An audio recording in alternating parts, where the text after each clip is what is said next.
வணக்கம் மக்களே, எல்லாரும் எப்படி இருக்கீங்க? Welcome back to chef Deena's kitchen. இன்னைக்கு நம்ம சேனலில் பார்க்க உடுப்பி சாம்பார் எப்படி பண்ணுறது பார்க்க போகிறோம்.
நம்ம சேனல் நிறைய சாம்பார் வீட்டில் ட்ரை பண்ணியிருப்பீங்க. ஆனால் இன்றைக்கி இந்த உடுப்பி சாம்பார் கொஞ்சம் தனியாக, கொஞ்சம் கடலைப்பருப்பு, உளுத்தம்பருப்பு, காஞ்ச மிளகாய் இதெல்லாம் நல்லா போட்டு வறுத்து அதுக்கப்புறம் அந்த வறுத்த மசாலா வச்சு இந்த சாம்பார் எப்படி பண்ணுறது இன்றைக்கி நம்ம சேனலில் பார்க்க போகிறோம். ரொம்ப சிம்பிள் ரெசிபி தான், ஆனால் கொஞ்சம் ஸ்டெப் பை ஸ்டெப்பாக ப்ராப்பராக நீங்கள் வீட்டில் பார்த்துட்டு நீங்கள் பண்ணிங்கன்னா ரொம்ப ஈஸியாக இருக்கும்.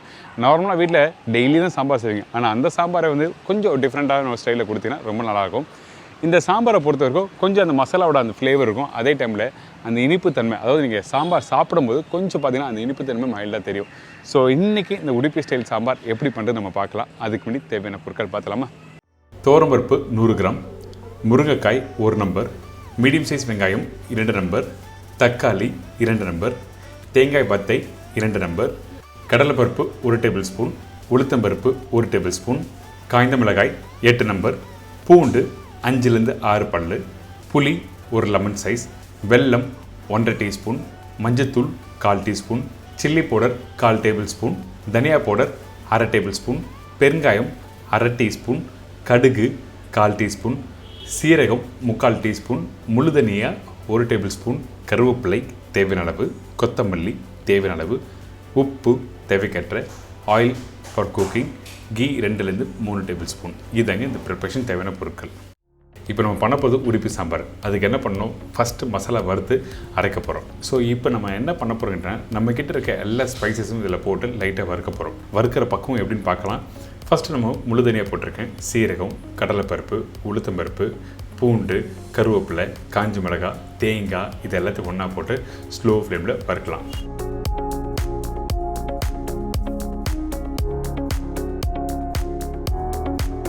நான் சொன்ன ரேஷியோவில் கரெக்டாக நீங்கள் போட்ட பிறகு அடுப்பு மீடியமான ஃப்ளேம் வச்சு வறுக்கணும். இது எந்த அளவுக்கு வறுக்கணும்னு சொல்லி கேட்டிங்கன்னா, கடலைப்பருப்பு, உளுத்தம்பருப்பு, தனியா கொஞ்சம் லைட்டாக அந்த கோல்டன் ப்ரௌன் கலர் மாறும். அந்த டைமில் அடுப்பை ஆஃப் பண்ணிவிட்டு சூடு ஆறின பிறகு நீங்கள் நல்லா அரைச்சிடலாம்.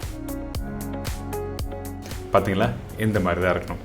திருப்பி சொல்கிறேன், தேங்காய் கலர் வர்ற வரைக்கும் நீங்கள் வறுத்தீங்கன்னா டேஸ்ட் மாறிடும். அதனால் கடலைப்பருப்பு, உளுத்தம்பருப்பு கரெக்டாக கொஞ்சம் கோல்டன் ப்ரௌன் கலர் வரும். அதுக்கப்புறம் அடுப்பு ஆஃப் பண்ணி ஒரு தட்டில் மாற்றிடுங்க. இதுக்கு பிறகு மிக்ஸி ஜாரில் போட்டு நல்லா அரைக்கிறோம். கொஞ்சமாக தண்ணி ஊற்றி அரைங்க, அதிகமான தண்ணி போட்டு அரைக்க வேண்டாம். ஏன் கேட்டினா, இந்த முழு தனியாக கடலைப்பருப்புலாம் சீக்கிரமாக அரைஞ்சிரும். ஆனால் அந்த முழு தனியாக அரைக்கிறதுக்கு லேட்டாகவும், அதே மாதிரி தான் காஞ்ச மிளகாவும். அதனால் கொஞ்சமாக தண்ணி ஊற்றி நல்லா ஃபைன் பேஸ்ட்டாக அரைச்சிடணும்.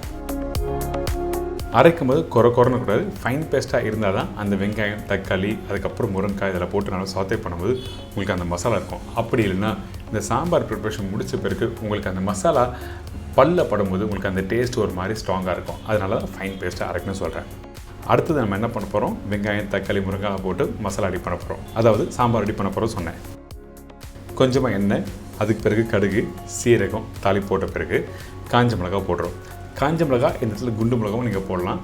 இதுக்கு பிறகு வெங்காயம் பாருங்கள், க்யூப்ஸ் மாதிரி பெருசாக கட் பண்ணி போட்டிருக்கேன். நீங்கள் இந்த மாதிரியும் போடலாம், அப்படி இல்லைனா சாம்பார் வெங்காயம் நீங்கள் போடலாம், உங்களோட விருப்பம் தான். இதுக்கு பிறகு முருங்கைக்காய், தக்காளி இதெல்லாம் போட்ட பிறகு ஜஸ்ட் லைட்டாக வதக்கணும்.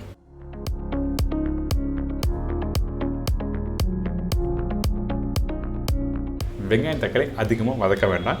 சும்மா 2 நிமிஷம் வதக்கி முடித்த பிறகு நம்மக்கிட்ட இருக்க இந்த பவுடர் மசாலா எல்லாமே போடுறோம். மஞ்சத்தூள், சில்லி பவுடர், தனியா பவுடர்.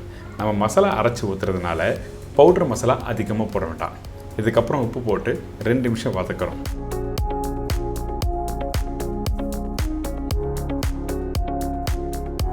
வதங்கி வர டைமில் கொஞ்சமாக தண்ணி ஊற்றி நல்லா கொதிக்க விடலாம். எதுக்காக இந்த இடத்துல தண்ணி ஆட் பண்ணுறக்கிட்டேன்னா, நீங்கள் டேரெக்டாக அந்த மசாலா வதங்கும் போது உங்களுக்கு வந்து மசாலா டேஸ்ட்டும் மாறும், அதே டைமில் வெங்காயம் தக்காளி வந்து முழுசாக இருக்காது. அதனால் நம்ம என்ன பண்ணுறோம், தண்ணி ஊற்றி நல்லா பாயில் பண்ணும்போது வெங்காயம் தக்காளி அப்படியே முழுசாக இருக்கும். இப்போது ஜஸ்ட் 2 நிமிஷம் கொதிச்ச பிறகு ஏற்கனவே அரைச்சி வச்சுருக்க சாம்பார் மசாலா, அதாவது உடுப்பி சாம்பார் மசாலா இதில் போட்டிருக்கோம். நல்லா மிக்ஸ் பண்ணுங்கள். மிக்ஸ் பண்ணிவிட்டு தேவையான தண்ணி ஊற்றி இதை திருப்பி குக் பண்ணுறோம். அதாவது இந்த காய் முருங்கைக்காய் போட்டிருக்கல, கரெக்டாக ஒரு 60 to 70% அளவுக்கு வேகட்டும்னு சொல்லிட்டு ஒரு மூடி போட்டு வேக வச்சுருங்க.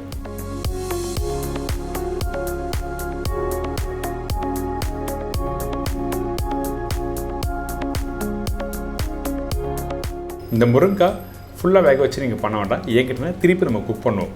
புளி தண்ணி போட்ட பிறகு கொதிக்க விடுவோம், அதே டைமில் பருப்பு போட்ட பிறகு கொதிக்க விடுவோம். அதனால் ஒரு 60 to 70% சொன்னேன்.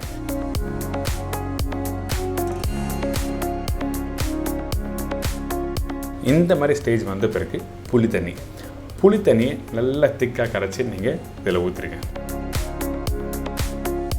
சில பேர் புளி தண்ணி போட்ட உடனே வந்து சாம்பாரை கம்ப்ளீட் பண்ணுறாங்க. ஆக்சுவலாக அப்படி இருக்கக்கூடாது. புளி தண்ணி போட்ட பிறகு நம்ம என்ன பண்ணுறோம் கேட்டோம்னா, நல்லா கொதிக்க விடுங்க. அந்த பச்சை வாசனை போன பிறகு தான் துவரம் பருப்பு இதில் போடணும்.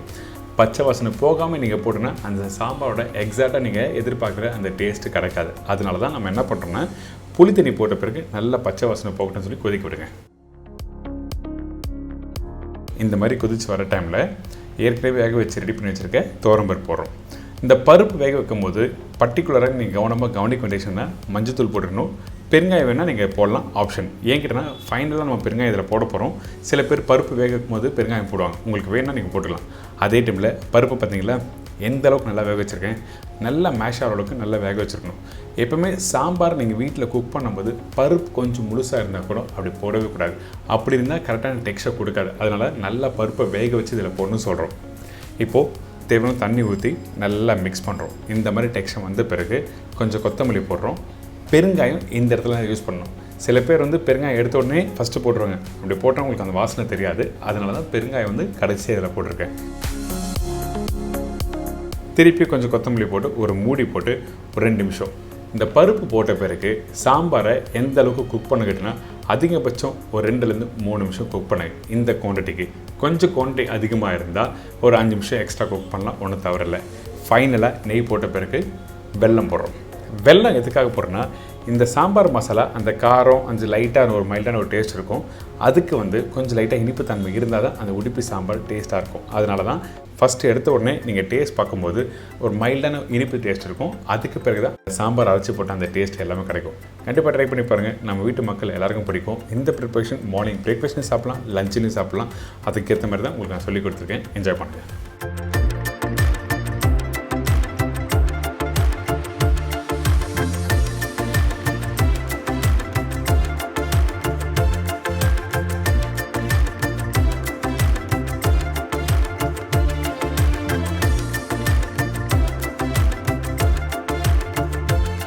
இந்த உடுப்பி சாம்பார் எப்படி பண்ணுறது எல்லாம் தெரிஞ்சிருக்கும். கண்டிப்பாக ட்ரை பண்ணி பாருங்கள்.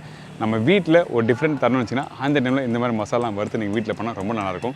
மசாலா வறுக்கிறதுனா அரைச்சி விட்ட சாம்பாருக்கும் மசாலா வறுத்து தான் போகணும். ஆனால் சில ஸ்பைசஸ் கொஞ்சம் மாறும். ஆனால் இந்த ப்ரிப்பரேஷனுக்கு கரெக்டாக நான் சொன்ன ஸ்டைலில் பண்ணி பாருங்கள், ரொம்ப நல்லாயிருக்கும். கண்டிப்பாக ட்ரை பண்ணுங்கள், என்ஜாய் பண்ணுங்கள். இதே மாதிரி நாளைக்கு இன்னொரு அருமையான டிஷ்ஷை சந்திக்கிறேன். நன்றி, வணக்கம், see you, bye, take care.